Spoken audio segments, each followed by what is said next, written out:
Hi everybody, my name is Maddie and I am the owner/editor of Happy Tracking magazine. This is my first YouTube video, so if it completely sucks, that's why. But I am open to any suggestions, ideas or criticism on how to make these videos a little bit more interesting or entertaining going forward. So today's video is going to be on wild horses versus domesticated horses, why the differences matter, and at the end of the video I will be giving you a few ideas on how we can incorporate those more natural behaviours into our domesticated horses' lives. So, why is comparing wild horses versus domesticated horses important? Well, if you're a horse owner, you're going to know that laminitis, EMS, ulcers, colic, diet-related issues are rife in the equine world. Everybody either has a horse that has been laminitic or is currently laminitic or knows of somebody that has had that experience. So looking at the differences between wild horses versus domesticated horses helps us get an idea on a lifestyle and environment that is more suited to our horses' natural behaviours and hopefully prevents issues such as laminitis and EMS. So before we get started, I do just want to clarify that there is no biological difference between the wild horse versus the domesticated horse. The beauty about these wild horses is that they forage, behave, move and live exactly how their species requires it without human interference.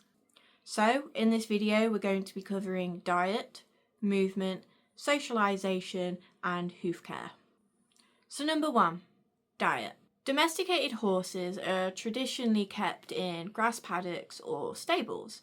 Some horses will live out on paddocks 24/7, whilst others have a routine between stabling and being out.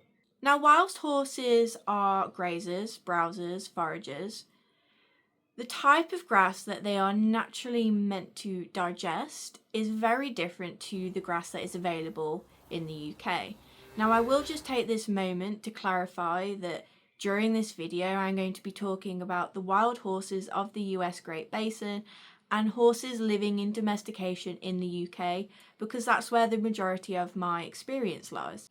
So getting back to diet, the type of grass that we typically feed our horses in domestication isn't species appropriate. This is typically because of things like sugar and starch levels, water content and very little fibre found in the grass. Not only is the grass they eat itself unsuitable, but also the way that they eat the grass also plays an important role in why this grass, why their diet can cause a lot of problems. So for example, again, if we picture a horse in a paddock, they've got their head down nibbling on some grass, they're managing to eat a lot of grass through very little movement.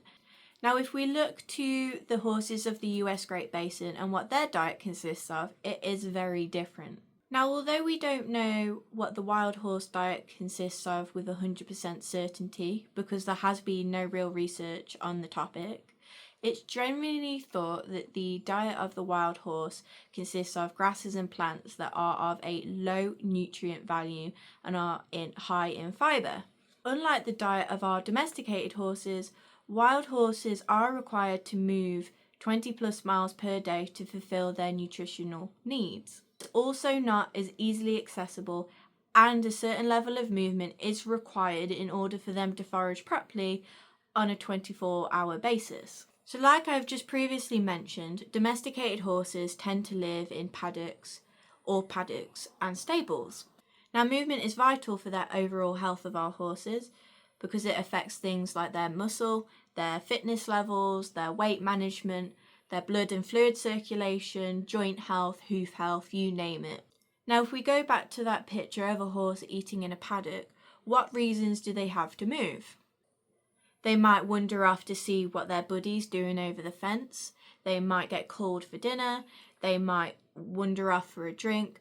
But generally speaking, they eat where their feet is, and there is no real reason for them to move beyond that. Now, you could argue that horses that are ridden or in work do receive additional amounts of exercise or movement, and whilst I'm not denying that, it still isn't enough to fulfill their constant need to be on the move, and to exercise their bodies. Now, if we look at the wild horses, they're required to move 20 plus miles per day.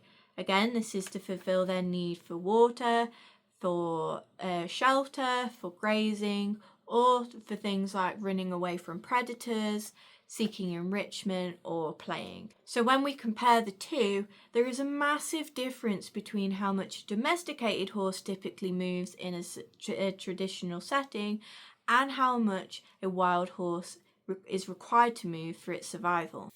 So number 3, socialization. So as many of you already know, horses are prey animals and therefore herd animals, and they feel safety in numbers.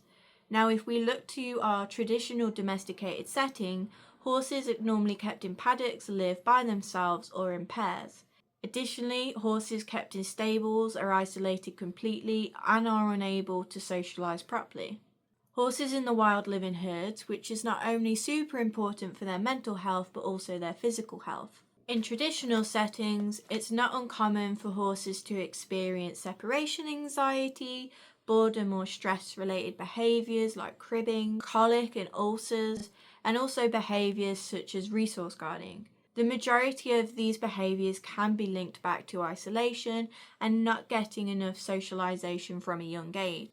And lastly, hoof care.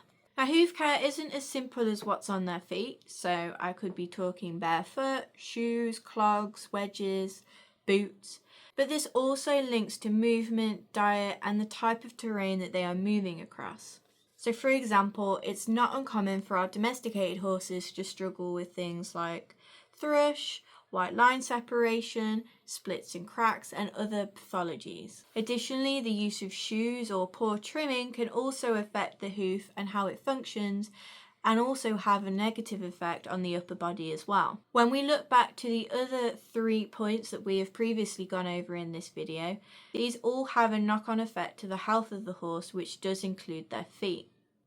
In the US Great Basin, these horses living in herds are moving 20 plus miles per day over all types of different terrain, and they are getting plenty of hoof to floor contact, which is stimulating new blood flow and therefore hoof growth. Our domesticated horses are moving very little, typically on a unsuitable diet for their species, but also they're not going over anything other than grass normally or soft surfaces.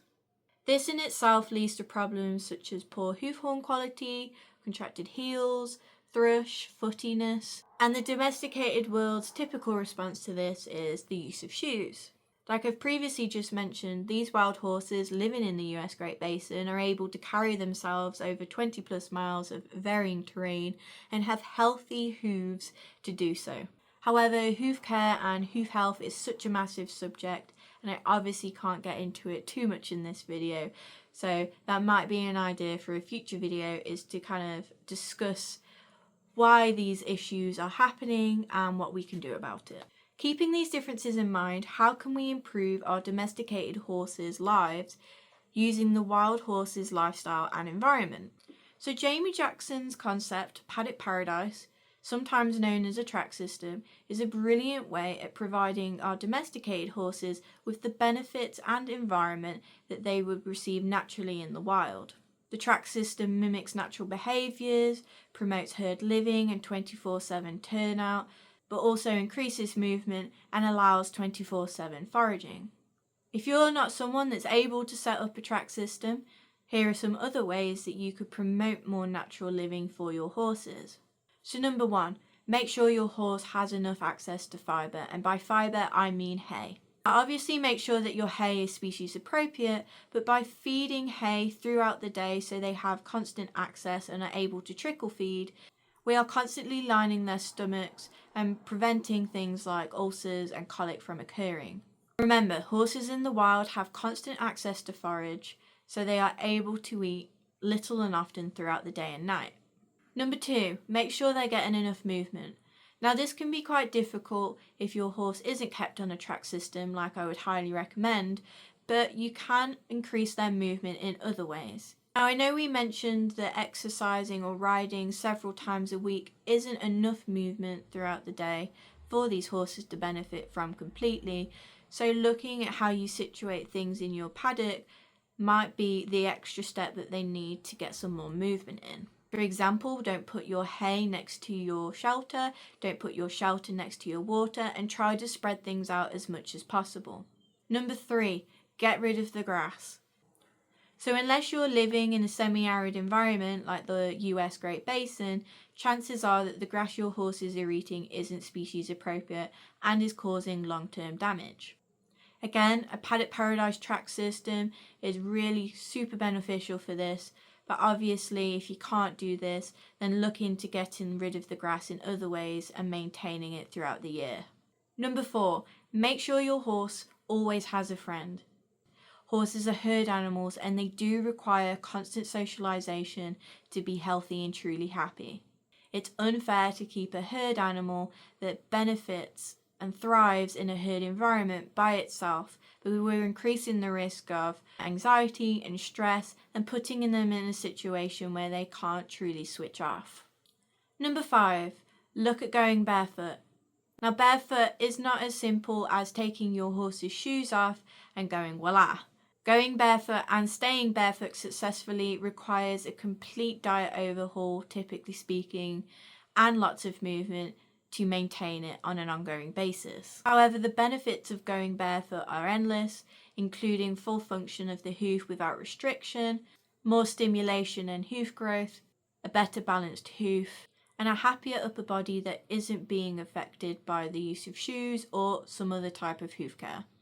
And lastly, enrichment. So make sure your horse has access to different sources of enrichment, be that herbs, hedges, trees, water buffets, other horses, scratching posts, winding paths. The list goes on. It's super important that your horse not only stays active physically, but also mentally. However, I will say, if you're able, please do consider using a paddock paradise track system, as they allow owners to encompass all of this with very little stress. So if you want to learn more about paddock paradise track systems or natural horse and hoof care, please do check out Jamie Jackson's The Wild Horse, his Paddock Paradise book, and if you've got a horse with laminitis or EMS, also check out his Laminitis Equine Plague book. So that's it for today's video. I hope that has given you something to think about and some inspiration on how you can make your horses' domesticated lives that little bit more species appropriate. Now, if you enjoyed today's video, please give me a big thumbs up and you can subscribe to the Happy Tracking channel for more videos. If you have any questions or would like for me to cover a certain concept, please leave them in the comments below and I will be sure to check them out. So lastly, don't forget to check out the Happy Tracking magazine at www.happytrackingmagazine.com.